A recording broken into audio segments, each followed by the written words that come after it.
एक महिला होती है, जो महिला अपने पति से कुछ लड़ाई झगड़ा करने के बाद पति नाराज़ हो जाता है, पत्नी की बोलचाल नहीं रहती है और वो महिला होती है अपने घर के लिए चली आती है, अपने मायके के लिए चली आती है।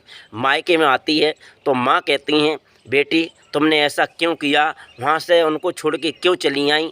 तो बेटी माँ से कहती है, तुम मुझे कुछ मत देना, जो मेरे पास धन है मैं उनसे कुछ दुकान डाल लूँगा और जो कुछ मैं करूँगा मैं अपने बल पर करूँगा, मैं तुम्हारी बिल्कुल सहायता नहीं लूँगा। माँ तुम क्यों परेशान हो।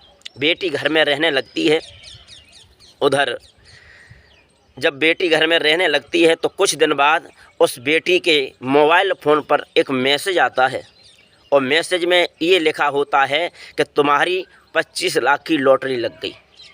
ये देखकर सोचती है, हमने अपने पति से बचा करके 100-250 रुपए करके इकट्ठा किया था, 2-4 लाख रुपए मेरे पास में इकट्ठे हो गए थे और आज 25 लाख रुपए हमें ये मिल जाएंगे तो मेरा धंधा है बहुत अच्छा चलने लगेगा, मेरा कारोबार जो मैं डालूँगी बहुत अच्छा चलेगा। ये सोच कर के वो फूल ही नहीं समाती है, वो महिला बहुत खुश हो जाती है। वो लड़की बहुत ये सोचती है, ये मुझे मिल जाएंगे तो मेरी ज़िंदगी संवर जाएगी, सुधर जाएगी। अचानक उस मोबाइल पर फ़ोन आता है। जब फ़ोन को उठाती है, उससे बात करती है तो उधर से आवाज़ आती है, मैम तुम्हारी लॉटरी लग चुकी है। तो वो और खुश हो जाती है। वो महिला कहती है, मुझे क्या करना चाहिए, ये रुपए कैसे निकलेंगे। तो उधर से कॉल आती है, कहते हैं कुछ इसके लिए तुम्हें टैक्स पहले भरना होगा, उसके बाद ये पैसे तुम्हारे वापस निकलेंगे। तो वो लड़की कहती है, क्या टैक्स भरना है। उधर से कॉल में आवाज़ आती है कि सबसे पहले टैक्स की जो रकम है 750 रुपये भरने पड़ेगी। तो लड़की कहती है मैं भर दूंगी। 750 रुपये भरती है, फिर 1000 भरती है, फिर 1100 भरती है, फिर 2000 डाल देती है, यानी 5000, 10,000, 20,000 जितने भी भरते हैं वो डालती रहती है उनके कहीं पर। यानी जितना भी उसके पास में इकट्ठा पति का कमाया हुआ धन जो बचाती रही, डुका के इकट्ठा करती रही, वो सारा धन इसी तरह से बर्बाद हो जाता है, चला जाता है, सब कुछ चला जाता है। अन्यथा उसके पास जब कुछ नहीं रहता है तब फिर वो कॉल आना भी बंद हो जाती है। अपने तरफ से बात करने लगती है, कहती है सर ये क्या हुआ, क्या मेरी लॉटरी लगी नहीं। वो कहता है बिल्कुल लगी है, आप चिंता न करो, अभी 10,000 रुपये की और ज़रूरत है, 10,000 रुपये और डाल दो। तो वो दोनों महिला हाथ जोड़ती है, कहती है मेरे पास तो अब 10 रुपये नहीं हैं, जो कुछ मेरे पास था मैंने तुम्हें दे दिया। इतने ही में वो उधर से कॉल काटता है, चुपचाप रह जाता है। फ़ोन लगाती है, फ़ोन नहीं उठाते हैं वो दरिद्र। जब ज़्यादा कॉल करती है तो वो फ़ोन उठाते हैं और वो लड़की कहती है मेरे पैसे वापस लौटा दो।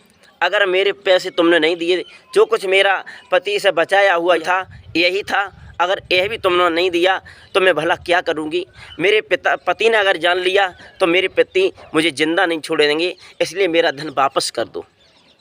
वो दरिद्र कहते हैं मैं तुम्हारा धन तो वापस कर देंगे, लेकिन एक ख्याल रखना, एक मेरी शर्त है।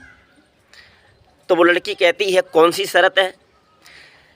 तो वो दरिद्र कहते हैं कि शर्त ये है, अपने बाथरूम में जाकर सारे कपड़े उतार कर और अपना शरीर एक बार मुझे दिखा दो।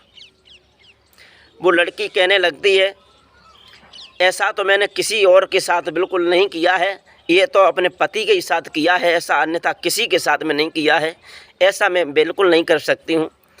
तो वो जो लड़के होते हैं कहते हैं तो तुम्हारे पैसा भी नहीं मिलेंगे।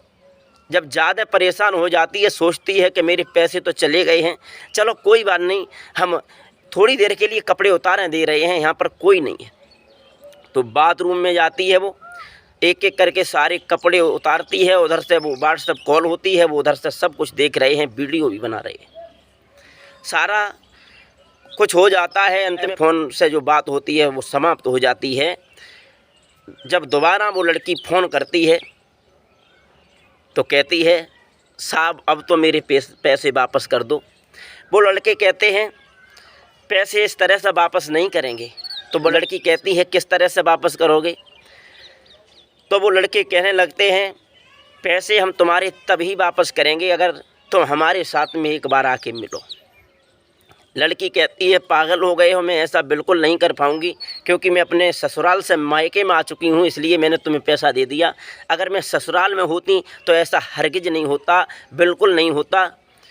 तो वो लड़के उधर से धमकी देते हैं, अगर ज़्यादा बात करने की कोशिश की, गलत बोलने की कोशिश की, तो मैं तेरी ये जो मैंने वीडियो बनाई है नग्न अवस्था में, ये मैं ऑनलाइन कर दूँगा, ये वीडियो मैं तेरी शेयर कर दूँगा। लड़की डर जाती है, परेशान हो जाती है, कहती है सर मुझे क्या करना है, मुझे बता दो, मैं जितना भी हो सकेगा मैं करूँगी। तो वो लड़के कहते हैं इस जगह पे तुझे मिलना है, अगर तुझे पैसा अपने वापस लेने हैं तो। लड़की तैयार हो जाती है, जिस जगह पे वो पता देते हैं उस जगह पे वो लड़की पहुंच जाती है। पहले जाकर के होटल में सब बैठ कर के भोजन करते हैं। उसके बाद जो 3 दरिद्रे होते हैं, 3 लड़के होते हैं, भोजन करने के बाद एक कमरा को बुक करते हैं उसी रेस्टोरेंट में, और रात भर उसके साथ अपनी हवस की भूख मिटाते हैं। तीनों लड़के 2-2 बार अपनी हवस की भूख मिटाते हैं, और भूख मिटाने के बाद इसे कहते हैं अब तुम्हारे पैसा कुछ दिन बाद दे देंगे। लड़की होती है अपने घर के लिए चली जाती है। दोबारा कॉल करती है, अब तो सर मेरे पैसा वापस कर दो। लड़की की बात सुनकर दरिद्र कहते हैं आप इस जगह पर आ जाओ, अब मैं तुम्हारे सारे पैसे वापस कर दूंगा। यह सुनकर लड़की तैयार हो जाती है, दोबारा चल देती है, क्योंकि उसके सब पैसे चले जा चुके थे, उसके पास में कुछ नहीं रहा था। उसके पास में अब यही रह गया था कि आत्महत्या करना सोचती थी। वो यही विचार बनाती थी कि जो कुछ मेरा कमाया हुआ, मेरे पति का कमाया हुआ जो धन था मेरे पास था, मैंने सब बर्बाद कर दिया। अगर मैं इस तरह से ससुराल गई तो मेरे पति घर में घुसने नहीं देंगे। बहुत परेशान है वो, लाचार है, दुखित है। यह सोच करके सोचती है कोई बात नहीं, एक बार हुआ कोई बात नहीं, मेरे जो पैसे हैं वो तो वापस मिल ही जाएंगे। दोबारा चल देती है, दोबारा जाती है, फिर भोजन कराते हैं वो लड़के। भोजन कराने के बाद फिर रेस्टोरेंट को जब बुक करते हैं, उसमें कमरा अपने रूम को बुक कर लेते हैं। लड़की को फिर पूरी रात अपने साथ रखते हैं। उस महिला को पूरी रात उसके साथ में दरिद्री करते हैं। दरिद्री करने के बाद उसे निकाल देते और कह देते जा घर।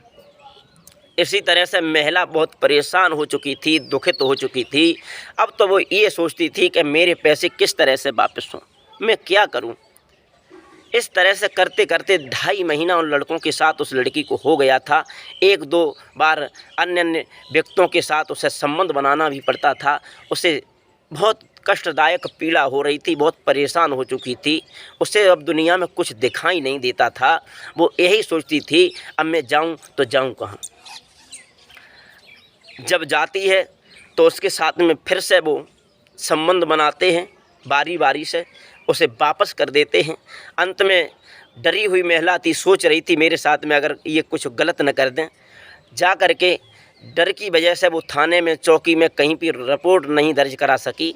अंत में उसने दिल में शेष रखा, और शेष रखने के बाद एक थाने में जाती है, दोनों हाथ जोड़ती है, सर मेरा सब कुछ बर्बाद हो चुका, मेरे पास में कुछ नहीं रहा, और हमारे पास में जो कुछ मेरा इज्जत था वो भी मेरा लुट चुका है। अब मैं जो खड़ी दिखा रही हूँ कुछ ही देर की हूँ, मेरी मदद करो। थाने के जो इंचार्ज होते हैं दरोगा साहब, वो कहते हैं तू एक पागल महिला है, अरे तू झूठ बोल रही है, ऐसा तेरे साथ में कुछ नहीं हुआ। महिला कहती है अगर नहीं मानते हो तो मैं जगह तुम्हें बता दे रही हूँ, मैं जा रही हूँ, उसके 1 घंटा बाद तुम भी हमारे पास में आ जाना, हम तुम्हें वहीं मिलूँगी। वो पुलिसकर्मी इस बात को सुनकर के सहमत हो जाते हैं, और जब सहमत हो जाते हैं तो लड़की से कहते हैं तुम जाओ। वो लड़की भेज देते हैं, जिस जगह पे बताया था उसी जगह पे वो दरिद्र मिलते हैं और रूम को बुक करते हैं। रूम को बुक करने के बाद उसके साथ में जो कुछ करना होता है करने लगते हैं। जो टाइम बताया था उस टाइम के हिसाब से पुलिस मौके पर वहाँ पहुँच जाती है, गेट को खटखटाती है, तो वो लड़की नग्न अवस्था में, वो सब जो 3 उसमें और लड़के थे वो नग्न थे, सब मिल जाते हैं। और लड़की को देख कर के पुलिस समझ जाती है सच कह रही थी, सच की दास्तान है ये, सच कह रही थी। उनको गिरफ्तार कर लिया जाता है, पकड़ लिया जाता है, लड़की को शेष दिया जाता है। तुम परेशान बिल्कुल मत हो बेटी, मैं तुम्हारे साथ में हूँ। पकड़ने के बाद है सेक्स रैकेट का भंडाफोड़ होता है और उन्हें दरिंदरों को पकड़ने के बाद जेल की सलाखों के पीछे डाल दिया जाता है। तो दोस्तों, ऐसी जो मैंने ये कहानी सुनाई है, ऐसे कभी मत किसी के लालच में आ जाना। कोई कहता है 20 लाख रुपए तुम्हें दे दूंगा, कोई कहता है 1 लाख रुपए दे दूंगा, इतने पैसा डाल दो, कोई कहता है 10,000 दे दूंगा, इतने डाल दो। ऐसे लालची राहगीरों के साथ में कभी मत फंसना। अगर राहगीरों के साथ में फंस गए तो तुम्हारी ज़िंदगी तहस नहस हो जाएगी। तुम्हें उसमें कुछ नहीं मिलेगा सिवाय बर्बादी के अलावा, तुम्हारे पास में कुछ नहीं रहेगा। मैंने ये वीडियो इसलिए बनाई है, ये कहानी इसलिए बनाई है कि समाज को सचेत करने के लिए, जागरूक करने के लिए। आजकल जो हो रहा है ज़्यादातर लूटपाट इसी तरह से हो रही है, इसी तरह से लोग कर रहे हैं, इसी तरह से अपना एक धंधा बना करके रह रहे हैं, पैसा कमा रहे हैं। तो ऐसे चक्करों में बिल्कुल न आए, मैंने इसलिए ये कहानी आपको सुनाई है। अगर कहानी आपको अच्छी लगी है तो हमारी मेहनत का हमें एक लाइक तो ज़रूर बनता है, लाइक करें। अगर चैनल पर नए मेहमान दर्शक बन के आए हैं तो हमारे चैनल को सब्सक्राइब करें, शेयर करें। ऐसे दरिंदरों के चक्कर में बिल्कुल ना आए। ऐसा कभी न सोचें कि हमें 20 लाख मिल जाएगा या 10 लाख मिल जाएगा। जो लोग ऐसा सोच लेते हैं उनका घर परिवार सब नष्ट हो जाता है। अगर हमारी कहानी अच्छी लगी है तो हमें लाइक ज़रूर करें। जय हिंद, जय भारत।